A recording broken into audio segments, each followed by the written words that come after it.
एक बार फिर से स्वागत है आप सभी लोगों का मेरे इस चैनल पे जिसका नाम है स्टडी विथ नयन। आपको इस वीडियो के माध्यम से मिलने वाला है हिंदी व्याकरण में काफी इंपॉर्टेंट जो चैप्टर है वो है शब्द रचना।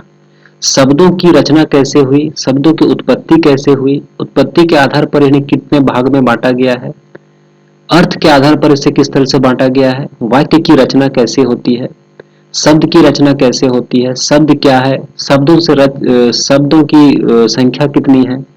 ये सभी चीजें जो काफी इंपॉर्टेंट होते हैं और ये हमें कहीं ना कहीं हिंदी व्याकरण की अगर आप पढ़ाई कर रहे हैं तो ये जानना आपके लिए काफी इंपॉर्टेंट होता है।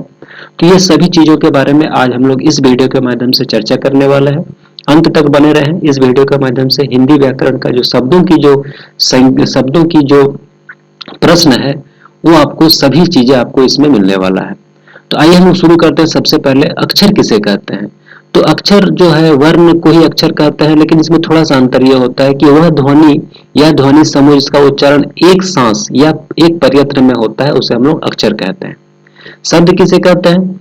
शब्द एक या एक से अधिक वर्णों से बनी हुई स्वतंत्र और सार्थक ध्वनि को शब्द कहते हैं, जिसका कोई एक निश्चित अर्थ होता है या वर्णों का समूह, सार्थक समूह जो होता है वो शब्द होता है। रूढ़ शब्द किसे कहते हैं। जो शब्द एक अर्थ विशेष वस्तु या वस्तु विशेष के लिए प्रयुक्त हो, जो अपने मूल रूप में व्यवहार में लाया जाए, जैसे कि कुर्सी, फूल आदि। कुर्सी कहते ही हमारे दिमाग में 4 पांव वाली एक कुर्सी आ जाती है जिस पर बैठा जा सकता है, घूमी जा सकती है। तो इसका मतलब उसे हम कुछ बदलाव नहीं कर सकते हैं, उसे रूढ़ शब्द कहते हैं। यौगिक शब्द क्या है ये हम लोग आगे पूरा डिस्कस करने वाला है कि रूढ़ शब्द क्या है। जो इसमें सिर्फ परिभाषा बताया जा रहा है, आप अंत तक बने रहें। यौगिक शब्द किसे कहते हैं। वे शब्द जो दो या दो से अधिक शब्दों के योग से बने हो उसे यौगिक शब्द कहते हैं। जैसे कि हिम जोड़ आलय, यहाँ पर हिम और आलय मिलाकर हिमालय बना है। प्रधानमंत्री, प्रधान और मंत्री अलग अलग शब्दों को मिलाकर प्रधानमंत्री बना है। योग रूढ़ शब्द किसे कहते हैं। जो शब्द दो शब्दों के मेल से तो बने हैं परंतु किसी अन्य अर्थ विशेष का बोध करवाते हैं, एक निश्चित अर्थ के लिए प्रयुक्त होते हैं, उन्हें जोगरूढ़ शब्द कहते हैं। उदाहरण चारपाई अर्थात चार पाए का, चार पाए हैं जिसके। यहाँ चारपाई का अर्थ खाट से है, न कि गाय, कुर्सी आदि से है। इस प्रकार इन शब्दों का जोग भी हुआ एक निश्चित अर्थ रूढ़ हो जाता है। यानी कि चार पाई, चार पाई, चार पाई मतलब इसमें ये नहीं पता चल रहा है कि वो चार पैरों का होने वाला जानवर है, भी तो हो सकता है, लेकिन ऐसा होता नहीं। चारपाई का मतलब खाटी होता है, तो इसका मतलब जो लिखा होता है उसका मतलब कुछ अलग हो जाता है। आगे हम लोग जानेंगे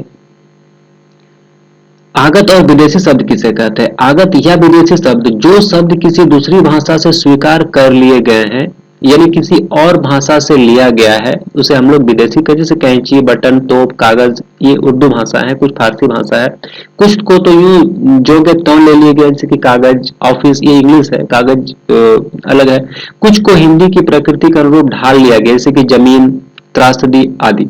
देसी शब्द किसे कहते हैं। स्थानीय बोलियां या उपभाषाओं से आए क्षेत्रीय शब्द देसी या देशज शब्द कहा जाता है, जैसे कि ढूंढना, खाट इत्यादि। संकर शब्द किसे कहते हैं। जैसा कि नाम से स्पष्ट हो गया है कि दो भाषाओं के मिश्रण से बने शब्द को संकर कहते हैं। जैसे कि रेलगाड़ी, रेल अंग्रेजी, गाड़ी हिंदी। जांच करता, जांच हिंदी और करता संस्कृत, यानी कि दो मिलाकर एक बनता है, उसे हम लोग संकर कहते हैं। व्याकरणीय प्रकार के आधार पर शब्दों के भेद जो होते हैं वो शब्दों को 8 भेद होते हैं। उपयुक्त 8 प्रकार के शब्दों को विकार की दृष्टि से 2 भाग में बांटा जाता है। एक 4 को हम लोग विकारी कहते हैं और 4 को अविकारी कहते हैं। विकारी में होता है संज्ञा, सर्वनाम, विशेषण और क्रिया। अविकारी में होता है समुच्चय बोधक, क्रिया विशेषण, संबंध बोधक और विस्मयादि बोधक। इसको अगर हम थोड़ा सा डिस्कस कर लेते हैं तो जो संज्ञा होता है, मतलब विकारी और अविकारी में अंतर इतना ही होता है कि वो कहीं ना कहीं वर्ण के कहीं ना कहीं लिंग के आधार पर, वचन के आधार पर उसमें कुछ विकार उत्पन्न किया जा सकता है, परंतु अविकारी जो होता है उसमें लिंग के आधार पर, वचन के आधार पर किसी भी तरह का विकार उत्पन्न नहीं किया जा सकता है। उदाहरण के तौर पर हम देखें, जैसे कि मान लीजिए सर्वनाम में, सर्वनाम में अगर हम बात करें या संज्ञा में अगर बात करें, हम अगर कहते हैं कि लड़कियां खाना खाती है, वही अगर हम यहाँ पर बात करें लड़की को अगर हम लड़का कर देते हैं, यानी कि संज्ञा अगर हम बदल देते हैं तो लड़के खाना खाते हैं, तो इस तरह से इसमें विकार उत्पन्न होता है संज्ञा के आधार पर या सर्वनाम के आधार पर। लेकिन अगर हम बात करें क्रिया विशेषण जो कि अविकारी शब्द है, क्रिया विशेषण का एक शब्द होता है धीरे धीरे। अगर हम धीरे धीरे का प्रयोग करते हैं तो अगर मान लें हम बात करते हैं लड़के धीरे धीरे टहल रहे हैं, लड़कियां धीरे धीरे टहल रही है, इसमें धीरे धीरे में किसी भी तरह का विकार नहीं प्रयुक्त हुआ, इसलिए इसे हम लोग अविकारी कहते हैं। आगे हम लोग और डिटेल्स में चर्चा करने वाले हैं। अगर हम बात करें शब्द रचना के अंतर्गत कुछ और महत्वपूर्ण चीज आते हैं, जैसे कि उपसर्ग होते हैं और प्रत्यय होता है। तो उपसर्ग किसे कहते हैं? वे शब्द अंश जो किसी शब्द के आरंभ में लगकर उनके अर्थ में विशेषता ला देते हैं। याद रखें, उपसर्ग जो होता है वो आरंभ में लगता है, यानी कि शुरू में लगता है, उसके अर्थ को बदल देते उपसर्ग कहलाता है। जैसे कि पराक्रम, पराजय, पराभव, पराधीन, पराभूत, ये जो शब्द होता है वो पहले लगकर कहीं ना कहीं इसका मतलब को बदल देते हैं। उपसर्ग का कार्य क्या है? शब्द के अर्थ में कोई अंतर नहीं ला पाते, शब्द के मूल अर्थ को उल्टा कर देते हैं, शब्द के मूल अर्थ में एक नवीन विशेषता यानी कुछ नया हो जाता है। उपसर्ग का इतना ही काम होता है। उसके बाद आप इस चार्ट को बहुत ही अच्छे से बारीकी से देखेंगे तो आपको बहुत कुछ समझ में आने वाला है।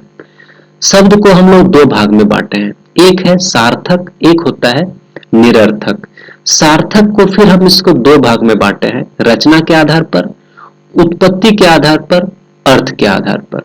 अगर हम देखेंगे रचना के आधार पर यानी कि बनावट, तो बनावट को फिर हम तीन भाग में बांटे हैं, रूढ़ शब्द, यौगिक शब्द और योग रूढ़ शब्द। रूढ़ शब्द क्या होता है? जो उपसर्ग के योग से बनता है, यानी कि उसमें कोई अंतर नहीं किया जाता, उसको बदला नहीं जा सकता है। यौगिक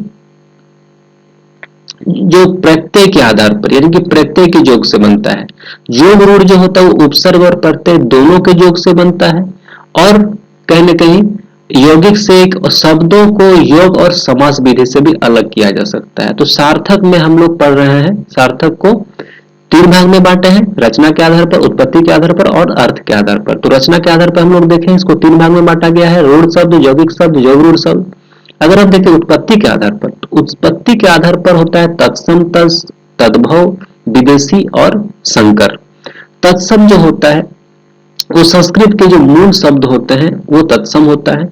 संस्कृत से हिंदी में हम जब उसको चेंज कर देते हैं तो वो तद्भव हो जाता है। जैसे अगर हम बात करें हम दुग्ध, तो ये तत्सम शब्द है, दुग्ध से ही दूध होता है, वो तद्भव हो गया।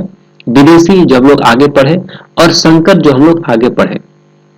अगर हम बात करें अर्थ के आधार पर, तो अर्थ के आधार पर शब्द जो होता है वो एकार्थी, अनेकार्थी, पर्यायवाची और विपरीतार्थी। एकार्थी का मतलब होता है जिस शब्द से सिर्फ एक अर्थ निकलता हो। अनेकार्थी का मतलब होता है एक शब्द के कई अनेक अर्थ भी निकाले जा सकते हैं।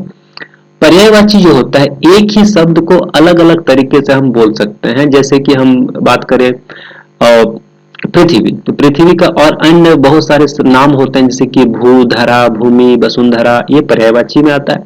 और विपरीतार्थिक मतलब होता है कि एक ही शब्द का ऑपोजिट मीनिंग यानी कि उल्टा मीनिंग जो बताओ उसे विपरीतार्थिक शब्द कहते हैं। जैसे कि मान लें हम बड़ा तो उसका छोटा होगा, गरीब का अमीर होगा, इस तरह से बात बांटते हैं। अगर हम बात करें निरर्थक, एक तो ये सब सार्थक हो गया, और कुछ निरर्थक शब्द होते हैं। जो निरर्थक शब्द होते हैं उन्हें हम लोग विकार के आधार पर बांटते हैं।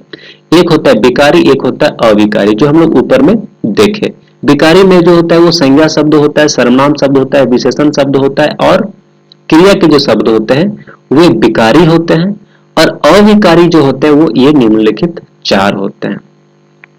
उपसर्गों की संख्या जो होते हैं, उपसर्गों की संख्या तो बहुत सारे होते हैं। ऐसे संस्कृत में उपसर्ग 19 भाग में बांटा गया है। आप देख पा रहे होंगे चार्ट में किस तरह से ये सारे चीज है। उपसर्गों की संख्या, उपसर्ग की संख्या उस संस्कृत में 19 है। इसको शब्दों के पहले लगा दिया जाता है और उसका मतलब को बदल दिया जाता है। हम लोग आगे देखेंगे, आप इसे नोट डाउन भी कर सकते हैं, अच्छे से पढ़कर इसको नोट डाउन भी कर सकते हैं। उम्मीद करता हूं आप इसको नोट डाउन कर लोगे और अपने से भी कुछ और भी बना सकते हैं।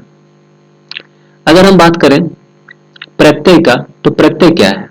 प्रत्यय की व्युत्पत्ति है प्रति जोड़ अय, यानी कि प्रत्यय अर्थात बाद में चलने या लगने वाला। उपसर्ग जो होता है वो शब्द के पहले लगता है, लेकिन प्रत्यय जो होता है वो शब्द के बाद में लगता है।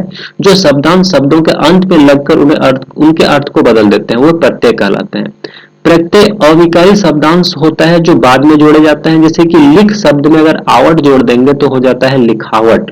यानी कि लिखना जो होता है वो वर्ब होता है, लेकिन उसको हम अगर लिखावट कर देते हैं तो फिर वो एब्स्ट्रैक्ट नाउन यानी कि भाववाचक संज्ञा बन जाता है, यानी कि ये बदल जाता है। प्रत्यय के जुड़ने से अधूरे शब्द पूरे हो जाते हैं और प्रत्यय का विधान धातु से होता है। जैसे कि मान लीजिए अगर हम सब्जी में वाला जोड़ देते हैं तो सब्जी वाला हो जाता है।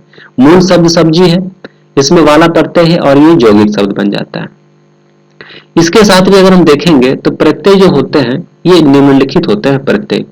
आप इसको देखेंगे तद्धित प्रत्यय और कृत प्रत्यय।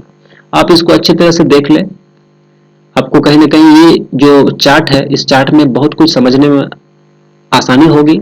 आप इसको नोट डाउन भी कर सकते हैं और समझ भी सकते हैं। एक बार हम लोग फिर से थोड़ा सा बैक में जाते हैं और सभी चीज को फिर से एक बार हम लोग देख लेते हैं। जो स्वर युक्त व्यंजन है वो अक्षर कहते हैं उसे। निश्चित अर्थ को प्रकट करने वाले वर्ण समूह को शब्द कहते हैं। शब्द के 8 भेद होते हैं। किताब घर संकर शब्द है, तहसीलदार संकर शब्द है। इसके अलावा कुछ और भी इंपॉर्टेंट जो चीज है वो आप इसमें देख पा रहे हैं। रिक्शा जो है वो जापानी भाषा में आता है। बेगम, दरोगा, चाकू तुर्की शब्द है। हिमालय यौगिक शब्द है। पीताम्बर, पंचानन वो रावण समास रूढ़ है। अत्यंत निर्वाह में क्रमशः कौन सा उपसर्ग निहित है? अति और निर।